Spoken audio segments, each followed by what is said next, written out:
So we're live. So here we have not a new guest, but just a different type of podcast this time. We got Switch gears a Riley little bit. O'Shaughnessy.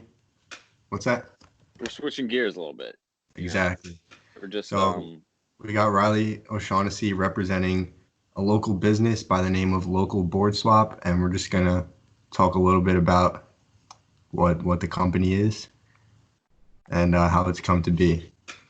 Yeah, I think the main point of this viewing today is that a schmuck like me can make money on Instagram, do some dumb stuff, and enjoy it. And I think hopefully it just makes it a little bit more accessible to everybody else. See how it's done, I guess. And yeah, another little highlight of today's episode. So Riley has told me that he has a new feature that he's introducing to the business, and we're bringing in Sean Maniar, who goes to High Tech High School, and he's gonna be introducing, kind of explaining this new feature. Yeah, so I think why don't we just start off with explaining what it is real quick, and then we'll bring Sean in and tell everybody how much easier he's making it. So, Okay. A buddy of mine from Costa Rica was here in New Jersey surfing, and he had a bunch of boards in his van. And he was like, Riley, can any of your friends here, because he sees it like in Bradley Beach, we all kind of know each other. He goes, can any of your friends here, maybe they want to buy my board? And I thought, yeah, maybe I could, put it on my Instagram or something like that. I bet you one of them would probably want it. And I was like, maybe I could do that for a lot of boards, and then I started to get thinking. So we created Local Board Swap, the Instagram, just followed. There's one surf shop that closed down recently, and their Instagram account's still active.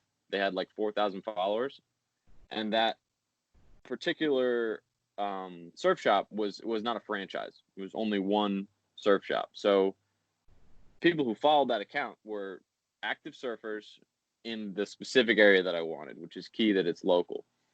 So we didn't spend any money on advertising at first. Once we got the business model down on the Instagram and everything was laid out, I just followed everybody. I went all the way down the line, and obviously 5% of the people followed me back. That's important to understand that most people are gonna press the FU button most of the time.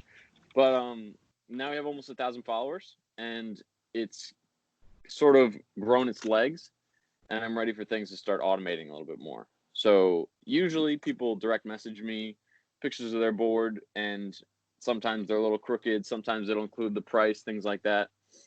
And what Sean did is he manufactured a system where you just tap on a link, write your name, where you're from, and all that stuff, and everything works awesome. Kid's a stud, adorable. People love Sean Maniar. He's one of those kids, kind of like Will White. Shout out to Will White, where he's got the energy where people are like, let me do things for you. So this kid originally didn't even want me to pay him. He worked for 2 hours for me. He goes, you don't really have to. I said, no way. So now he's on the payroll. This is our first LBS employee. Very excited about him. And Sweet. Couldn't have gotten a better way. So let's give him a little ring right now. Okay.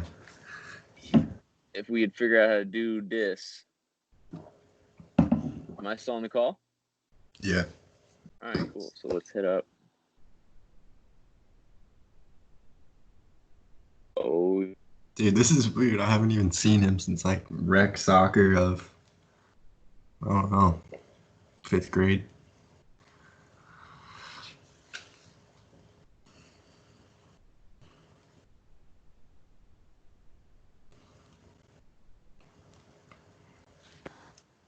I messed that up, didn't I? I left for a little bit. Add people. Now we got it. Sean Maniar. All right, so we're calling him now, but hopefully he picks up soon. It's important to understand that he doesn't really work for me. Hello. Sean Maniar works for himself. Here he is.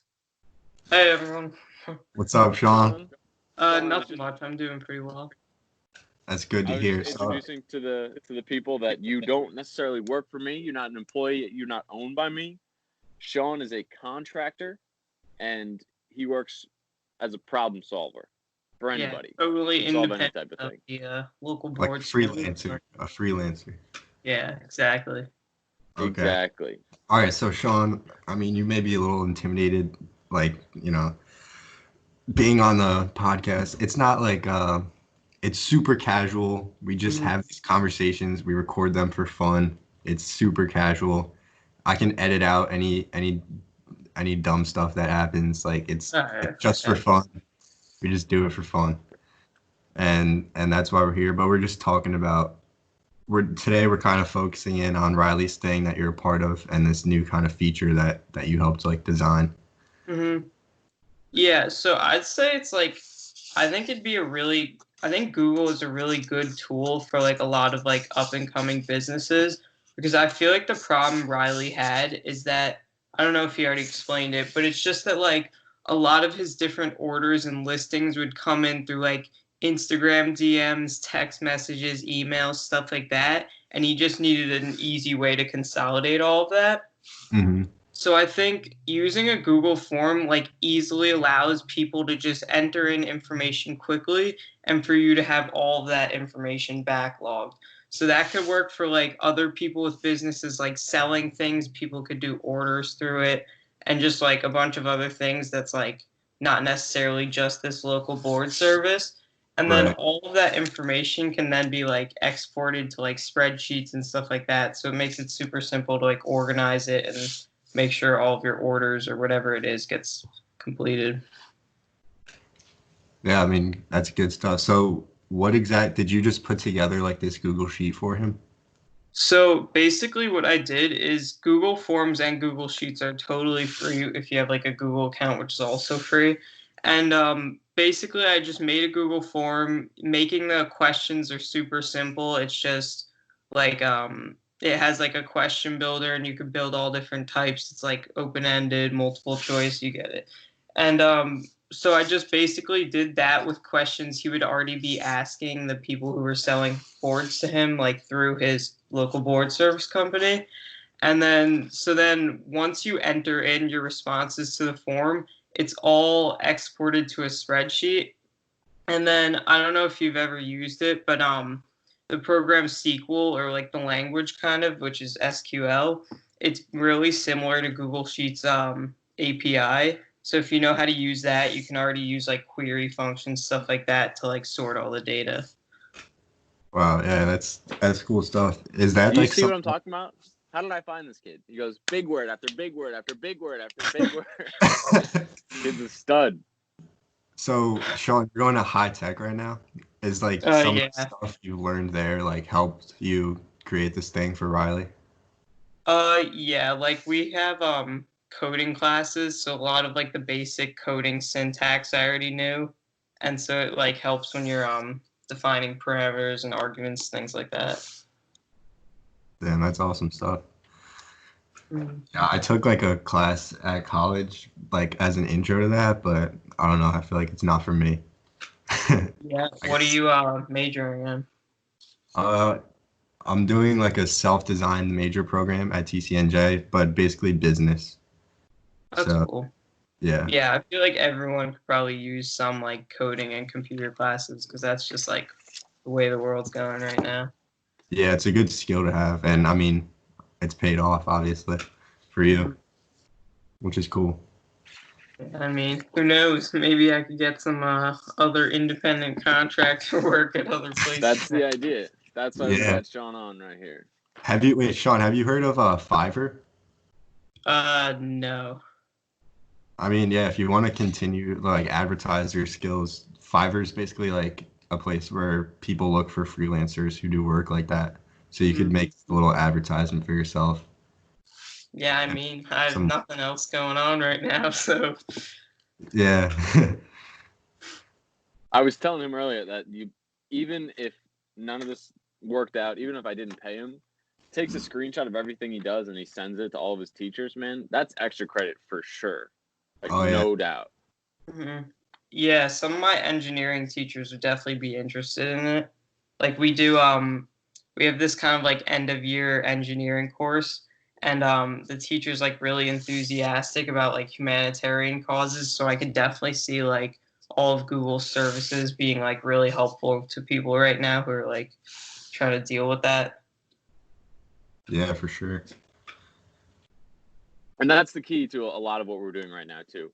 We're automating a lot of the things on my end, but also we're automating a lot of the things on the user's end, so it's less contact with me, which is really the main goal. Right. And even just like from a buyer perspective, if you tell people like, oh yeah, you just have to click this link, it's like it makes it seem a little more professional, a little more like more than kind of just like a low key texting the Some information. shitty website. Yeah, it makes it seem more appealing to a buyer and a seller. Yeah, so I want to extend an invitation to anybody who's listening that first and foremost, I approached Sean as a problem solver, not as a specific employee or anything like that. The reason I approached people who had this particular education, from high tech or engineering is what I put out on my story, is that I don't necessarily need somebody who can learn how to build a tractor, but I do need somebody who knows how to use the scientific method to get things done. Because if you use the scientific method, in my opinion, you could get anything done. It'll just take forever. But you will always know what the next step is. And that's exactly, whether Sean knows it or not, that's exactly what he did. And no matter what problem you lay out in front of him, he's going to tackle it, because those crazy-ass teachers at high tech will throw him 10 times more difficult questions, and he's happy to do this for you. Mm-hmm. Am I wrong, Sean? I mean, yeah, I'm definitely This was down. child's play. This was child's play.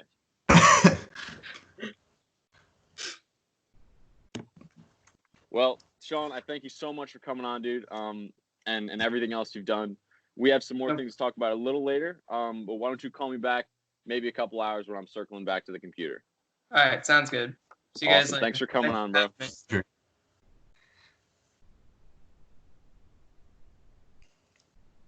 That kid's got brains.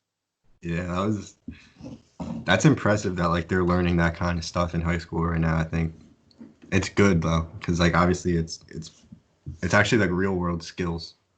Yeah, there was this one class that you take freshman year. I think you take it every year or something like that. It's called data analysis, and it's literally the entire freshman class in the cafeteria behind laptops. And there's this one crazy teacher. I don't remember her name, and I'd rather not say it. But she's like kind of chill, like if you're talking to her at lunchtime, she's cool, and like she'll like maybe curse a couple times. But she's like got all these big welts on her face, like those teachers that have like this thing that's like, Murr. You know what I'm talking about? And she would scream like a drill sergeant to the entire cafeteria these ridiculous problems.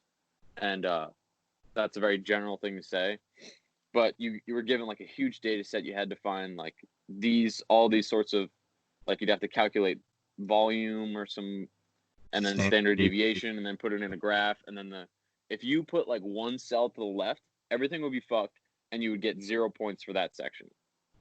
I failed that class so hard, but that's what I knew. I knew I needed somebody who didn't fail that class, and I guarantee you Sean got a great grade in that class. Yeah. And that's what I was looking for when I was trying to find some employees. Wait, did you reach out to him or he reached out to you? He reached out to me, but I knew I put on my story, if you are an engineer, an engineering student, or you went to high tech. All right, so you kind of gave a quick overview already of like how you kind of got the idea for this business model. Was it like a eureka moment type of thing where you were kind of just like did it right away, or is it just like a little hunch in your head that you kind of like acted on slowly over time? Like how did it kind of come to be? I think that it was a little bit of a eureka moment. I was in the car with my friend who was saying that, and he said that I should, and I go, that seems, in my head, seems so feasible. So I went home and I got everything out, and I didn't sell anything for a long time. So if that was a eureka moment at first, it was dissipated quickly. I didn't sell shit. But then eventually, slowly people started to buy things, and sometimes people would be like, "Yo, I don't want to sell this anymore," and I'd be like, "All right, listen, that's cool. You don't want to sell it. Can I post that it's sold just to say that it's sold?" Just in the beginning. I don't do that anymore. I don't do it anymore. But just to get some trust in the business. Um, Uh-huh. and eventually I started to get the ball rolling a little bit, and I came back from the office one day a couple months ago, and I sort of realized that I spent the entire day at the office dealing with surfboard transactions and not home transactions. So jumped on the computer. I spent a couple $100 on my credit card. I bought these shirts. I bought a bunch of them. I bought a bunch of new stickers, and I bought a towel, and I put some ads up on Instagram.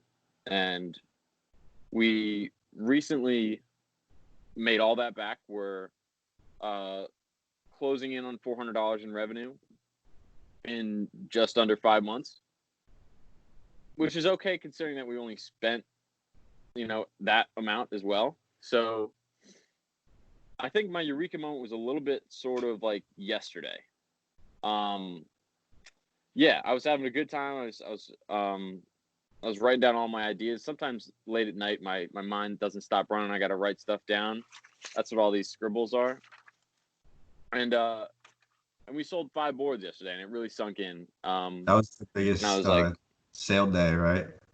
yeah, and that beat yesterday's record, which was 4. Oh, So wow. we've done 9 sales in 2 days.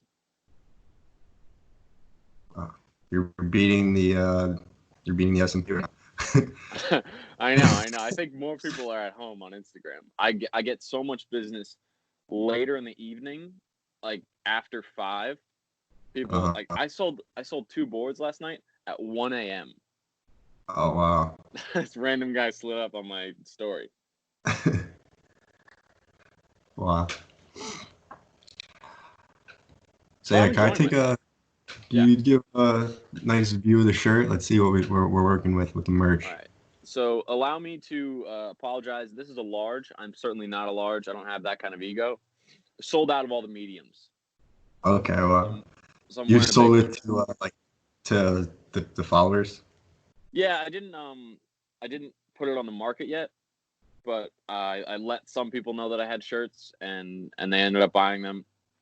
That's cool. They're going to be listed for somewhere between $20 and $25. I'm still doing product testing, so that's something that I think is really important for me personally. That I need to make sure that the things I give people and the things that people look at are clean and glossy. Everything should get once, twice, 3 times over a look. So I bought stickers a long time ago. I probably don't even have them anymore. On Amazon, I had an Amazon gift card. I was like, let me see if they got stickers. This was before I spent that money. And $10, I got a couple of them, and they were terrible, like peeling off all the time. And I never posted about them because they're shitty stickers. I don't want people to have them. So I waited until I had enough trust in my business that I could sell more stickers or give enough out and then get business back from giving them out. And then I splurged for the good stickers. So I'm going to wear this shirt. I'm going to see what those few people say about the shirt. Maybe it rips when they wash it, or maybe they can't play golf and it's too tight, right? So if I hear no bad things, then it hits the market. So that yourself, like your market, You're breaking up a little even bit. with something as small as a sticker. Can you hear me now? Yeah, just the beginning. I was just saying, like, something as small as a sticker, you're even taking pride in not leaving a bad impression on them with something that's like seemingly so trivial, which is like a good thing. Yeah, thank you. I think that if some random schmuck hands you a sticker or leaves it on your car and then you put it somewhere and it falls off, what do you think about that business? Especially if it's your first point of contact. Or yeah, even worse, they might just forget about it and not think about it at all. So right. And then what if you find that sticker at the bottom of your bin and it's already peeling off? You didn't even touch it. Yeah. All of these things, they matter. Mm-hmm. So I know you also recently took a trip out to California where your brother lives, and you are trying to expand into other coastal areas. So you want to tell me a little about that? Right. So do you know what the one criteria is to call something a business or not a business? No, I don't. It needs to be scalable. Okay. If it's not scalable, it's not a business. So that's the main goal right here. This is just says local board swap, but the Instagram is localboardswap.nj. Mm-hmm. So theoretically, any amount of words you want to put after that dot, I should own. I don't have the scalability right now to handle all of that volume. This is why Sean and I really need to nail down the kinks in this form that we're using right now to automate the listing system. Mm-hmm. Because before, I didn't even write down people's names. Before probably February, I didn't even have a list. I'm like, I'll never have too many where I wouldn't be able to remember. But now, but now I have 68 items and I can't remember everybody's phone number. Right. So that system needs to be rock solid, because if you have 6,800, there's going to be holes in that system that are going to be, clear. So you Yeah. really need to nail it down now. Throughout that trip, I asked every Uber driver that I talked to. I said, "Do you think this would have some demand here?" And obviously, they just wanted a nice tip. They told me yes. So I went ahead and claimed a couple of usernames for the California region. I claimed California. I claimed San Diego. Just local board swap dot all those things. Just because who knows? I've learned that just anybody and everybody can fuck you over. I haven't learned that from experience. Just old, usually Italian people tell me that. So I keep it in my mind. Yeah. And I'm trying to cover my ass here. I made sure Sean and I signed a contract, so I didn't fuck him over. He didn't fuck me over. And that's why we'll be able to joke about it now. So hopefully, yeah, I would love to scale to California, but I don't know how. I don't know how at all.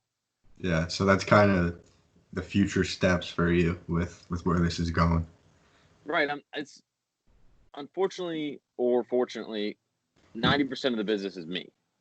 It's not saying that it's like people love me, but 90% of the business is the fact that they're speaking to a person right away, and I could direct you in the right position. What kind of board? What kind of wetsuit? I mean, if you play basketball, you could tell people about basketball shoes. I'm not a genius at any of this. I'm probably the dumbest person in the lineup when I get out there, and I'm definitely not the best surfer. But if you need information, you need to speak to a surfer right away, I'm there. Unfortunately, I don't have people in California like that. I don't have people in every other state that I would love to expand to. So they would be getting a lower budget service.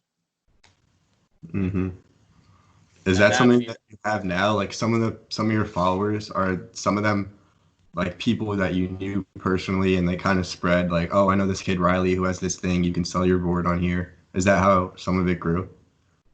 right. So that's a great question. I have 3 outlets of finding new clients.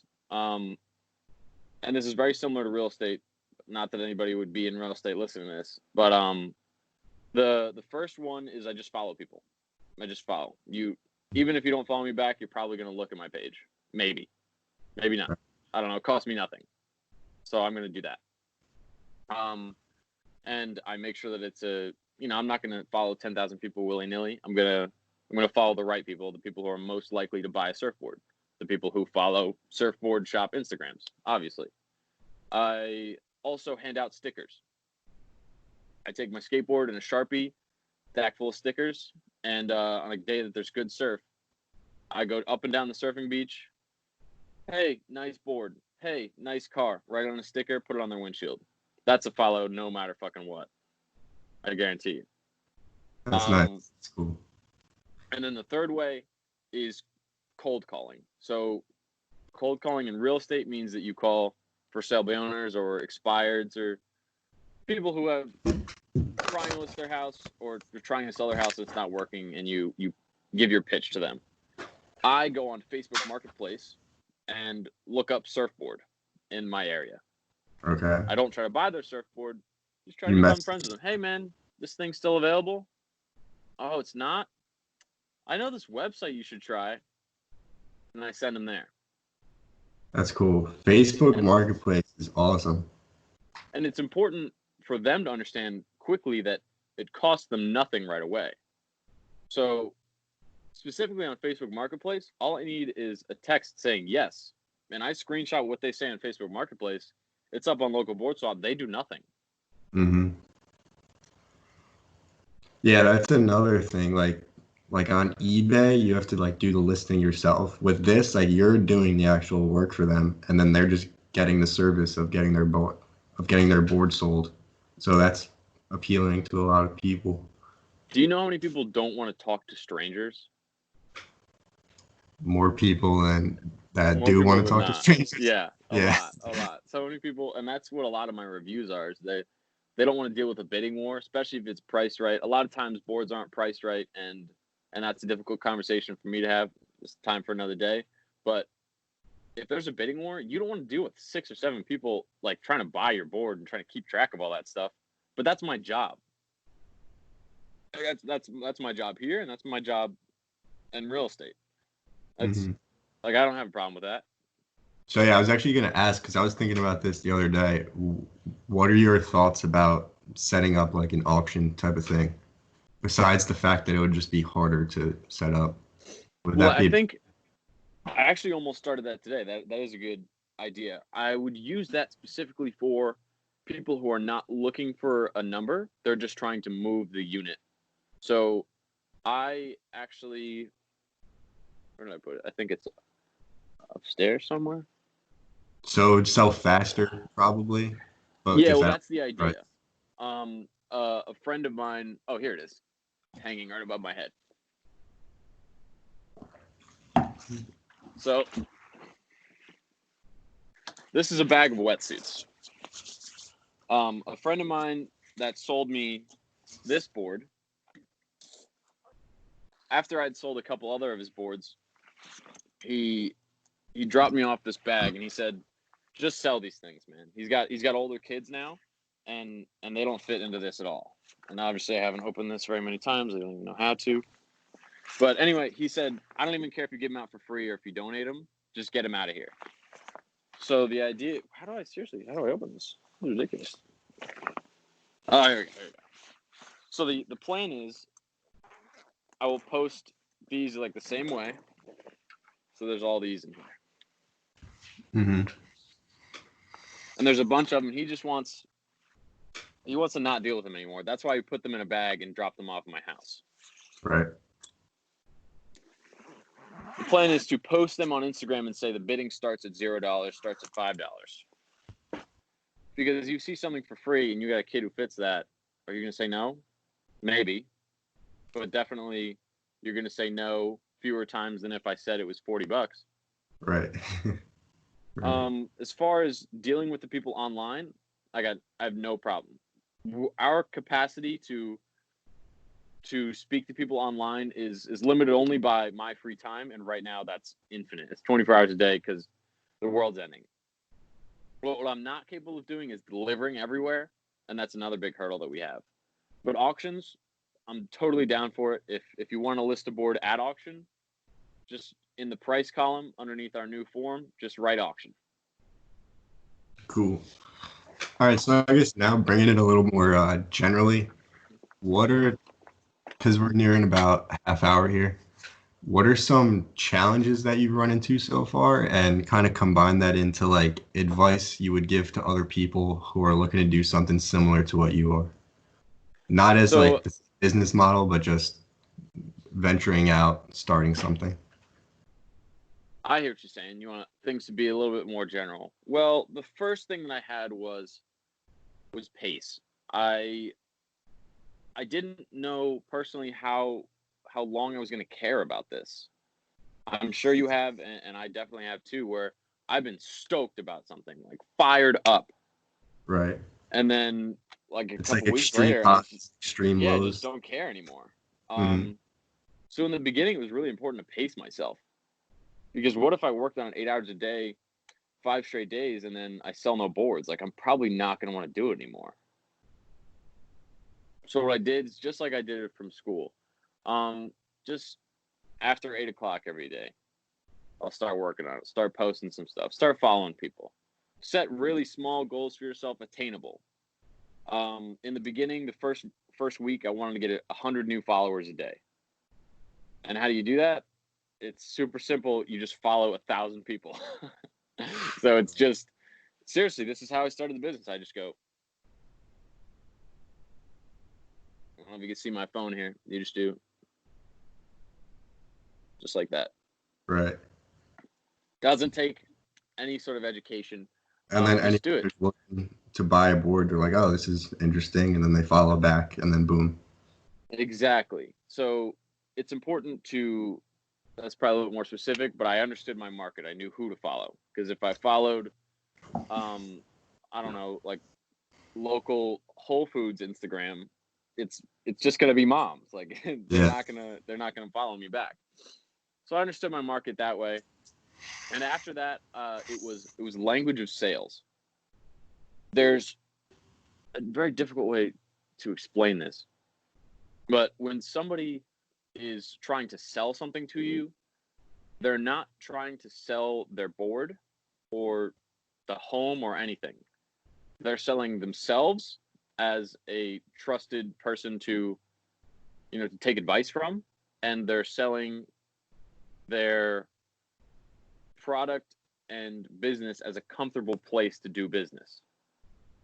I could tell you all day about how good of a board this is, but if you think that I'm full of shit and I'm just going to take your money, you don't care about the board. Right. So there's certain key words that you use, and there's certain ways to phrase your sentences, even in text, to completely change the transaction.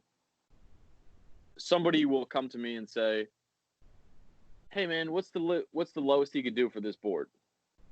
And I'm going to use a lot of things involved in the book by Dale Carnegie, How to win Friends and Influence friends and People. influence people. Yeah. Exactly. So the first thing you do is you tap on his profile and you find his name. Say, "Hey Pete, good find, man. That's a pretty good board. Unfortunately, that's not how it works. What do you think is a reasonable price for this?" I said, first of all, I said his name. People love their name. I love it when people say my name, because I got a weird one. And then, unfortunately, that's not how it works. I get right to the point and tell him no. But then I give him a question. I say, "What do you think it's worth?" Because I said, "What do you think is a reasonable price?" Because if he wants to know how low this board's price can go, he probably doesn't think it's reasonable. So I said, "Okay, what do you think is a reasonable price?" Mhm. And it shows that I trust his opinion, and also that I'm not going to attack him and tell him to go higher. Right. There's a number of ways that transaction could go where there's no board sold, and it's got nothing to do with the board. So you think the language is really important, and something that helped you a lot with that was reading that book? Yeah, something I'd recommend is reading the book and then putting in your calendar 12 months from then to read the book again That good. for the rest of your life. No, Wow. I'm dead serious. I'm not the person who came up with that. I heard it somewhere, but I think you should read that book at least once every year. Wow. I'll have to add that to my list. I have a little short list growing of books that I want to read. Put that in first. Okay, will do. Any other challenges that you ran into besides like the highs and lows of motivation and stuff like that? Or just general advice that you may have? Yeah, I think Because you've come a long way kind of with this thing. I agree. Thank you. I think it feels like we have. What I want to explain to people is that it doesn't matter. Especially now, if you're listening to this and you're not in high school anymore, it literally doesn't matter. If at this very moment I had still sold no boards and I maybe spent that $300, maybe didn't. First of all, those $300 aren't really going to change my life from now. It's been 5 months. Definitely didn't make any friends or really lose any friends during this. And maybe I posted about it too much on my Instagram and a couple of people unfollowed me. But none of that matters. Like, none of it. So no matter what you're doing, just understand that it's literally a zero-sum game when it comes to just trying stuff, especially right now, during the epidemic where everybody's stuck inside. And I don't really want to say this in a condescending way, but, you could stay at home, jerk off, and play video games, or you could stay at home and, start up a company. And I'm not saying that those are that's like heaven and hell. But what I mean to say is just do some different shit. It doesn't matter. Like, it really doesn't. And if Put yourself out 5 there. months have gone by and that business sucks, I can go back upstairs, play video games, and jerk off. It's still there. It's still there. Right. Yeah, that's something people talk a lot about, is like creating something as opposed to just consuming stuff like that, like scrolling through Instagram, playing video games, like jerking off. Like, it's always going to be there, but you're trying something new, which is cool. Yeah, and it's fun. There's no better way to stimulate my own brain. That's genuinely what all this is for, is to keep me busy, and I want some new cool boards, and I want to get some deals. I bought a board yesterday. Ooh, this thing.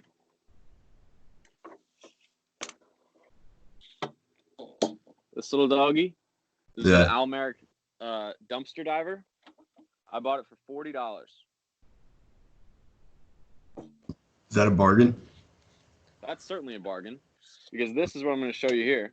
This is a real nice board. This is a 510 pintail. Yeah. $350. I'm holding it very nice and closely because it's not mine. I'm holding it for a buddy of mine. Just purchased it 2 days ago. Dude he's got somebody else's heart in his chest. The guy who bought this, heart transplant recipient. Wow. He had to relearn how to breathe. That's crazy. He said that briefly during the transaction, and after I picked it up, things were slowing down. I said, "Did you say you have some other dude's heart in you?" And he goes, "Yeah, man." He's super chill about it. He sent me videos and pictures of him in the hospital. Guy's a legend. Wow, and he's looking to get out there and shred. Yeah, I don't know if I'm going to say his name just because he might not want to, but he's super chill. Yeah. That's awesome. Well, yeah, let's wrap this up. Yeah, I think that this was kind of a different style, but I thought it was pretty productive. I actually have two more people that I'm gonna have on, 2 friends from college that kind of have entrepreneurial ventures also, and it's gonna be kind of like this style. So we'll see how that goes. Yeah, man. Maybe this could be a format. Maybe you just find new entrepreneurs, and then they network with each other. Yeah, definitely. So I'm gonna go be great and hit the stuff. Yeah.